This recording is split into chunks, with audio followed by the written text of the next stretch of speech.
Welcome back to Comicstorian, and today we're going to be giving you another Know Your Universe, where we're going to be discussing the wielders of the Phoenix Force. Created by Chris Claremont, the cosmic entity known as the Phoenix Force first appeared in Uncanny X-Men number 101 in October of 1976. The Phoenix is an immortal manifestation of life and passion. It was born at the birth of the universe and is easily one of the most feared entities throughout the multiverse. Even casual fans of the X-Men should usually associate the Phoenix Force with Jean Grey, as she is the most prominent host for it throughout its comic book history. However, Jean is not the first, nor will she be the last being to ever play host to this wild creature. Also, apparently the Phoenix Force is a thing for redheads, just a heads up. First up, we have What If. While the What If tales are never truly canon, several characters have become hosts for the Phoenix in these issues. We've had a Phoenix Storm, a Phoenix Nightcrawler, a Phoenix Wolverine. In most cases, the heroes try to use the powers for good, but they're usually corrupted by the Dark Phoenix. Next up, we have the Primitive Era. During the Stone Age, the Phoenix came to Earth and took residence inside of a red-haired primitive. While in this host, she worked alongside the Ancient Avengers to protect the Earth from the Celestials. She also began a romantic relationship with Odin of Asgard. Who doesn't like a fiery immortal manifestation of life and passion? Am I right? Next up, we have the Jerrod of Haven, and I probably mispronounced that. Introduced in the Guardians of the Galaxy number 11, Jerrod is one of the few non-mutant characters to ever wield the Phoenix, although it would be added later that he had a subtle psychic ability. He offered himself as a host in order to save his planet from certain destruction. Unfortunately, even with the most awesome power of the Phoenix, he was unable to do so, and instead he transported every citizen to another planet and then contained his homeworld's destruction so that it wouldn't affect the planets around it. Corvus would be another wielder of the Phoenix Force, and in the ancient days of the Shiar Empire, a warrior known as Rook Shiar acted as the host of the Phoenix Force by wielding a sword called the Blade of the Phoenix, kind of like Game of Thrones, I guess. This sword would pass down through his bloodline until it was wielded by his descendant, Corvus, who was sent to kill Rachel Grey, another host of the Phoenix.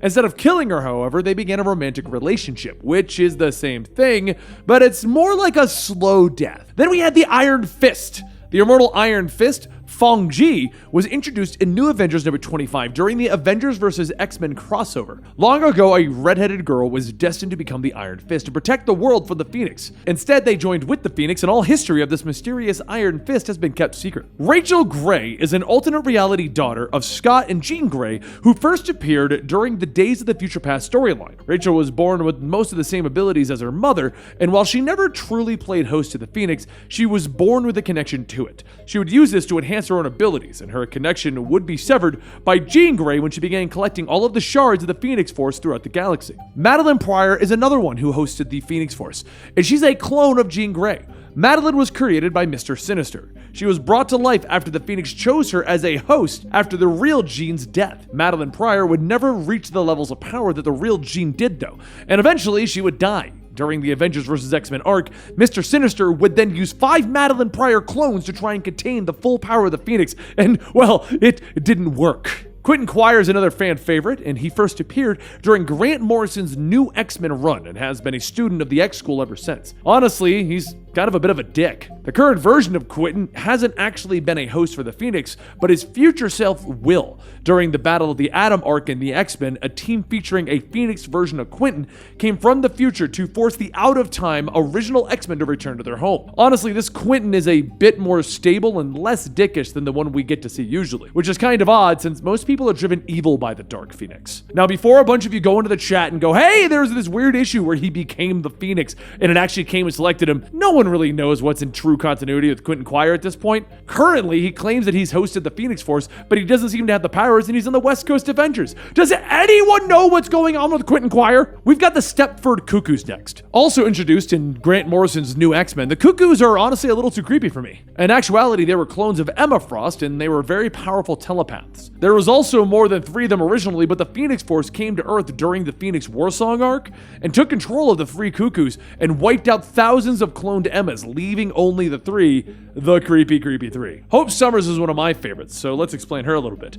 After mutant kind was almost wiped out with a word from Scarlet Witch, Hope was born with the birth of hope. While everyone fought over the very first New Mutant, Cable came along and took her through time in order to protect her. In reality, Hope was destined to be a future host for the Phoenix, who returned to Earth to look for her. During the Avengers vs. X-Men arc, everyone tried to prevent Hope from becoming the new host. After finally making contact, Hope would use the awesome cosmic powers for good and restore the mutant race. Afterwards, she would then release the Phoenix of her own free will, one of the few people to have ever actually done this. Another truly epic moment in the history of the Phoenix is the Phoenix 5. During the Avengers vs. X-Men storyline, the Phoenix returned to Earth in search of its destined host. In an attempt to protect Hope, 5 mutants took on the power of the Phoenix into themselves, and these 5 were Cyclops, Emma Frost, Magik, Colossus, and Namor. While the mutants tried to use the Phoenix powers for good, they were all eventually corrupted by the Dark Phoenix, causing mass death and destruction. The Phoenix would be pulled out of them, and it would eventually reside in Hope. But Cyclops was the most prominent of the Phoenix 5, so let's go a little bit into him. His act after becoming corrupted by the Dark Phoenix was so awful that it deserves this own section. Corrupted by the Dark Phoenix, he murdered his one-time mentor, Charles Xavier. After he was released from the Phoenix, he would then go on to search out the Phoenix egg in order to regain that power. Using his new Phoenix powers, he defended the Earth from the incursions during the start of the Secret War event. He would also become a part of the villains that were saved by the evil Ultimate Reed Richards, who would then arrive on Battleworld to confront Doom. Using his powers, he then stood face to face with God Doom, who easily defeated him with the powers of a Beyonder. Now, at the time of making this video, you can kind of figure out why I made this video. The Dark Phoenix movie was just announced with a trailer by Fox, so all of those rumors of it being canceled, I guess are false because we have a trailer for the movie finally. So what do you think about that trailer down below? In my opinion, it didn't look that interesting, but hey, I'm gonna see it either way, so let me know what you guys think of the trailer and who is your favorite Phoenix host. For me, it really comes down to Hope Summers because I feel like she's the one to truly use it herself, but let me know what you think down below. And don't forget to subscribe to our channel for more comic book information drops, comic book complete stories, pop culture recaps, and video game knowledge. We're here for all that stuff for you guys, and we're gonna be here for quite some time.